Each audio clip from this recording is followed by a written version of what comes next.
Bruchim haboim. Welcome everyone. We're about to begin Be'ezras Hashem together on Daf Ayin Tes Amud Beis, starting with Ayin Tes Amud Aleph, 6 lines from the bottom. The Gemara brings a brisa speaking about 2 chatzeiros with a bias of teven in between. The bias has no walls, but it has a tikra, has a ceiling, a roof, and it's filled with teven that is at least asara tfachim high, whereby that teven will then separate between the 2 chatzeiros, whereby each chatzer can make an independent erev chatzeiros, but they cannot combine to make one erev chatzeiros between the 2 of them. The Brisa goes on to say, nisma'it, if the height of the teven were to then diminish to less than asara tfachim, then essentially you have no separation between the 2 chatzeiros. It's now one large chatzeiros. So the Brisa says they're oisrin. Now they are prohibited from taking teven, which is in between the 2 chatzeiros, and bring it to their own chatzer, because essentially you have one large chatzer. For it to be valid, you'd have to then make one erev chatzeiros between all of them, between both chatzeiros. And therefore now this becomes invalid. Says the Gemara, quoting this Mishnah, this Brisa, Nisma'it, Hateven me asara tfochim, shneim asurim. Ask the Gemara, ha asara, the diuk would be then, if it was asara tfochim, shori. V'yafagav de medalya tikra tuva. Even though the ceiling is higher, it's much higher than the teven itself. There's a space between the asar tfachim of teven and the ceiling. Still, we're saying that's going to be valid to separate the 2 chatzeiros.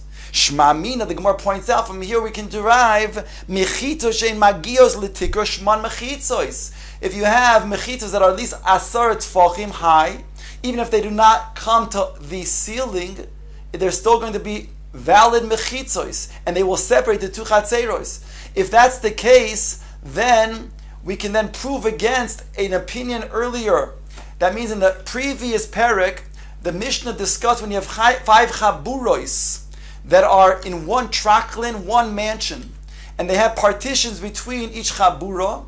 Now, the question is, do we say that they have to then each one give towards an erev chatzeiros, or one pass is sufficient between the 5 chaburos? It's a machloikis between Beis Shammai and Beis Hillel. But al kol panim, there's an opinion that explains that if it's going to be asar tefachim but doesn't reach the ceiling, it's not going to be a valid mechitza. And that's why Beis Hillel says, in such a scenario, all 5 chaburus can combine to give one pass. So here we see a refutation to that, because here we see that if you have less than asar tefachim that is less than the height of the tikra, it's a valid mechitza. Says the Gemara, Amar Abaye, you have no proof because hacha bebaye shloisha asar chaser mashu. Here we're talking about where the tikra is a little bit less than 13 tfachim high. That's what we're talking about. Again, shloisha asar chaser mashu askinon, v'teven asara. The teven is asar tfachim, but the tikra is a little bit less than 13 tfachim, and therefore we'll say lavud, whereby you can say that it is indeed going up to the tikra, because it's as if it's closed. Rav Huna Brej, Rav Yoshua Omar, afilu tema bebayis asara, v'teven shiva umashu. Says Rabbi Yoshua, Rav Huna Brej, Rav Yoshua, here we can say we're talking about where indeed the bias is asara. That means that tikra does go up to only asara, but the teven is 7.5 tfachim high, and therefore we'll say the same thing of lavud. It's within 3 tfachim of the tikra, whereby it's not going to be a refutation on that manda omar from the previous parak. The kol pachas mishloisha ke lavud dami. So Gemara asks the obvious question: According to Abaye, it's very good, who just learned that we're talking about a tikra that's a little bit less than 13 tfachim, but the teven goes up asar tfachim, as the Mishnah stated. What does it mean that goes up from asara? There, the Mishnah says it goes from asara. Here, he's talking about where it's a little bit more than 7 tfachim. Says the Gemara, mitoras asara. What it means is not me asara tefachim, but mitoras asara. So long as you have at least a amount of tevin that will be within 3 tefachim of the tikra, then you have it to be then asara tefachim, and that we say lavud is considered to be a combination of making it one mechitza of asara tefachim. The Gemara now quotes the next part of the Brayta, Shneim Oisrin. When it's less than 10 tefachim, we said it's nismait, and Shneim are osurin. They both are prohibited from taking the tevin from the middle between the 2 chatzeros, where the bias is located, into their chatzer. Shmamina, we can derive from here, diurin haboin b'shabbos asurin. If people come to dwell now in this chatzer, then we'll say they prohibit it not only for themselves, because they didn't include themselves in the Erev Chatzeros, they will also prohibit those who are currently in the Chatzer, who even made an Erev Chatzeros, because now you have new residents that are now joining in this Chatzer. And therefore we can derive from this statement in the Mishnah that states that when you have now less than Asar Tfachim, then those in both Chatzeros are prohibited.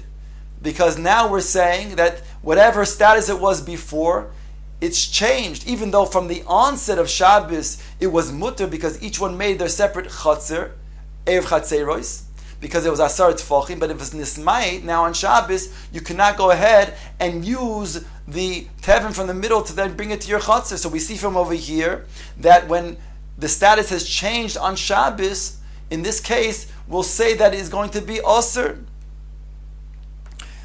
Says the Gemara, you have no proof from here because Dilma the imait me'esmo. Perhaps that it was really nismait from the day before me, from Erev Shabbos. And therefore, we say that it's prohibited from the 2 chatzeros to use the tevin that's in between them. The Gemara now quotes the next part of the Brisa, Keitzad hu oiseh. What should one do if they want to permit the other chatzer to then allow them to take from the tevin to their chatzer? How can they do that? So it says over here, a prescribed way, noyel es beisoy, umevato reshusoi.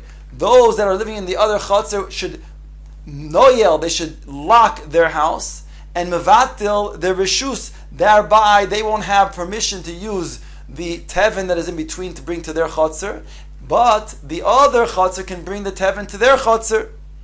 Ask the Gemara, Tarti, both, you need both things. You need to then lock the house and mevatel reshus. Hare, when you lock the house, that itself is showing that you don't have any interest in the house and you're being mevatel it. Why do you have to do both then? And also mevatel the reshus. Answers the Gemara, Hachi Kama, this is what it's saying. Oy noyel es beisoy. Oy mevatel es reshus. So the Brisa said that's what it means. It means either this or that, but not both. Alternatively, you can say that it does mean both. La'olam tarti. Really, it means you're doing both things. You're locking the house and you're being mevatel reshus. Why do you need both? We said one should be sufficient. Says the Gemara, because you're right. It's not for the other chatzer. One would be sufficient for that. It's for them themselves. As follows: Kivon the dashbei osilitil tule. Since they are accustomed to then using the tevin from the middle of the bias to bring to their chatzer, they might get accustomed to go ahead and take. So therefore, as a way to restrain themselves, to remind themselves, they do both. According to this Tana, anytime you're mevatil your bias, you also have to then also be noyel es habayis.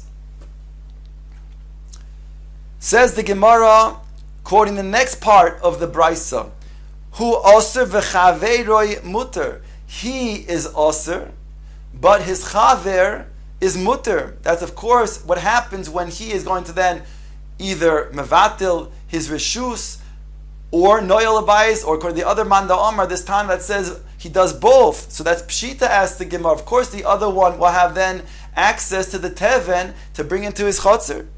Answers Gemara, lo tzricha the hodar idach ubatel lechavrei. The other one went and he was mevatil back to the other person, to the other chotzer. And now we can derive from here that we do not say that one is mevatil, let's say, his reshus to the other one, and then subsequently the other one could go back and then mevatel his reshus to the other one. So we don't say that. That was a machlokes that we saw earlier between Rav and Shmuel. Rav says that you could be chayzin u'mevatlin, and Shmuel holds that you cannot. So according to this brayso, we're saying that the opinion over here is that you cannot, like Shmuel, be chayzin mevatlin. That would be a kasha l'chora on Rav, because here's a brayso that says otherwise, like Shmuel. The answer is that Rav, like the Gemara says in many places, is a tana upolig. He has the power, the strength of a tana to argue on another tana, and therefore it's not a kasha on him. The Gemara now quotes the last part of this brayso, v'chein ata oimer begoiv shel teven. Similarly, when it comes to a pit of teven, of straw, shebein shnei tchumei Shabbos, between two tchumim. You have a tchum on one side that ends, the 2,000 amos ends, let's say, in the middle of this pit. And on the other side, you have also a tchum of 2,000 amos ending in the middle of the pit. So, the Gemara, the Mishnah, the Brisa says that each one can partake in the teven that's filled in their tchum.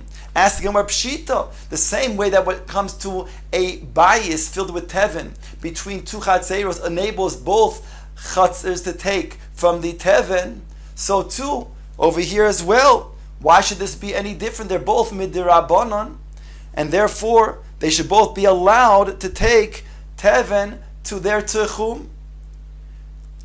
Says the Gemara, Lo tzricha the Rabbi Akiva the Amar Tchumin the Araisa. Here we're going according to Rabbi Akiva, who holds Tchumin is the Araisa, and therefore Mao the same. You might think to say Ligzar Dilma Asi Le'ichlufe. You might think that maybe because it's the Araisa, we're concerned that if you go beyond your Tchum, therefore you'll be over in Isser the Araisa. So we're concerned that the person on one side of the pit of Teven will then go and encroach beyond the 2,000 amos on the other side of the pit by taking Teven from there. And therefore he'll be over this Isser. Kamash Malan, we're not worried. Each side will then take from the side that's belonging to him, and we're not worried about him going to the beyond the 2,000 amos. The Gemara now brings the next Mishnah, which speaks again about Shituv Mavuos, but also it applies to Erev Chatzeros. Typically, we'll use Shitufei Mavuos as our example, which is the topic, and it's discussed specifically here in the Mishnah, but again applies to Erev Chatzeros. When there are two or more Chatzeros that want to enjoin into the Mavui, permitting them to then carry from the Chatzer to the Mavui and vice versa, they make a Shitufei Mavuos. Now, this requires them to take pas or an oichel or a mashke from each of those residents of the Bnei Mavui, and then put it in a safeguarding in one of the batim, one of the chatzeros. The only thing that's different by Erev Chatzeros would be that it requires pas, but otherwise the same thing. Our Mishnah comes to Mechadesh. You don't have to go ahead and gather from each person of the Bnei Mavui their oichel or their pas. You can go ahead and mezakeh them. Says the Mishnah, Keita mishtatfim b'mavui. How do we mishtatef the bnei mavui together? Meiniach es hachavis v'oimer. He places down a chavis, let's say a chavis that has some sort of yayin, let's say, inside. V'oimer, and he states, Harezu lekol bnei mavui. He says, this that is in the chavis is not just for myself, it's for all of the bnei mavui. Umezake lohen, and he's able to then mezake them through making a kinyan. Ayidei b'noi ubito hagdolim. From the Mishnah is talking about even people from his household, but it could be other people. We're talking about what's most practical: his children who are of age, of bar mitzvah and bas mitzvah. They have what's considered also a yad to then go ahead and then be koine this for on behalf of the bnei mavui. And therefore they have to then pick it up and make a kinyan. And it could be done through an Eved Ivri or an Amma Ivris that's going to be also able to have their own yad. They're not kanui, unlike an Eved Knani, that they're entirely kaine, nikne, acquired by their master. Here it's a Jewish slave or Jewish maidservant, whereby they have their own yad. And here they can also make a kinyan, va'ayidei ishtoi. And even though it's true what a woman acquires, her husband acquires, but in regards to then making a kinyan, she's able to have a yad la'atzma to make this kinyan as well. However, the Mishnah goes on to say, Aval einoi mizake lo ya'idei b'noi ubitoi ketanim, if they're not of age, v'lo ya'idei avdu v'shivchot ha'knainim, because again, everything that they have is acquired entirely by their odoin. Mipnei sheyodan ki yodoi. Their yad is the yad of their odon, or their yad is the yad of their father, and therefore it's not going to be a proper type of kinyan.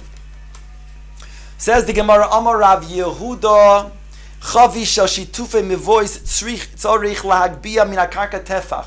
In order to then make such an acquisition on behalf of the Bnei Mavui, you must pick up the item, in this case the chavis, at least a tefach. Some say this is the typical hagbah. Others say the typical hagbah requires 3 tefachim. But over here we're making in regards to the shitif mavuais, as well as the erev chatzeros, to allow 1 tefach. Says the Gemara, Marove hani tarti mili sabe de pumbedisa amrinu. There are 2 things that we heard from the elders of Pumbedisa, and they said the following: Chadaha. One is what we just stated before, that in regards to then making shitufe mevuais, then a kinyan has to be made by picking up 1 tefach. Idoch, and the other statement that they had made, hamekadesh, one who makes kiddush on Leil Shabbos, he makes kiddush to the mekadesh the yoim, and he does so with a kois of yayin. So it says over here, im ta'am molei lugmav yotzav im lav lo yotza. For him to then be yoytze kiddush, then he has to have a melo lugmav. Over here refers to a cheekful that's going to then be what he swallows in order to then be yoytze kiddush over here on Shabbos, and huadin on Yontif. Says the Gemara, Amar Rav Chaviva, Honami sabim b'Pumudisa amrinu. The elders of Pumudisa said also the following statement: the Omar Rav Yehuda Mar Shmuel, Oisin medura lechaya b'Shabbos. You may make a medura, even though medura, a fire, is an iser diaraisa of hava'ara. It's a malacha diaraisa on Shabbos. But since a yoledes is going to be b'makom sakana if she is cold, thereby it's permissible to make a medura for her on Shabbos, says the elders of Pumbedisa. So vermino, it was thought that this meant to say that l'chaya in l'chaya loy. It means to say from here that we only a yoledes can you make a medura, but even those who have the status of chayla sheyesh boy sakana, for them being cold is not considered to be significant enough that it's endangering them, and therefore you cannot make a medura for them. Biyamois hageshamim in biyamos hachamoloi. Only during the rainy season, meaning during the winter, will we allow to be making a medura for a yoledis, but not during the summer days. That's what we thought this is what the halacha is. But we see not like that. Itmar, it says in the following statement,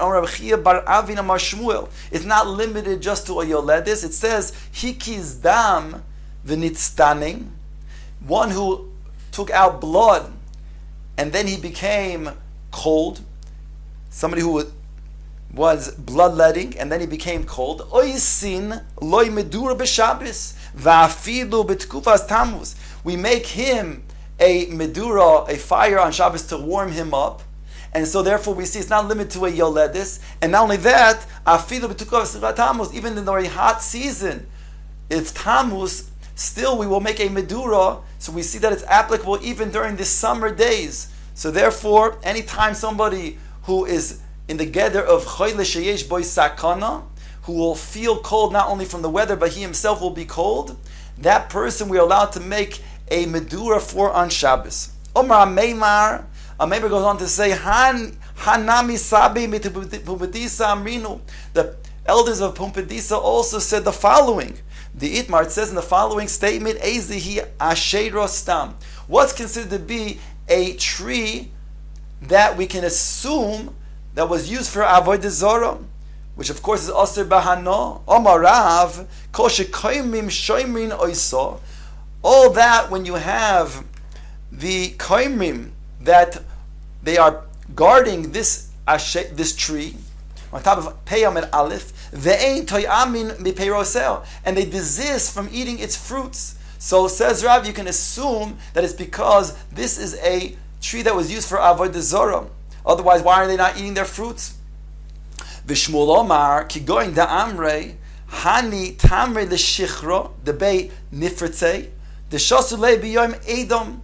Shmuel says when they say that the tmorim, the dates on this tree, we can use it for beer for the house of avodah zarah called nitzrafit, that they drink on the day of their celebration. Va'amru li sabi de Pumbedisa, and Ameimar then said that the elders of Pumbedisa made the following remark: Hilchas kavose de Shmuel. The halacha in this regard is like Shmuel. Meisvei asked the Gemara, going back to what we said before, that when it comes to shitufei mevuos, it's enough to make a kinyan by then being koined, by picking up a tefach. Ask the Gemara, it said in the following brayse, Keita mishtatfim b'mavui. How do you then go ahead and mishtatef b'mavui? That means include other b'nei mavui with your food item.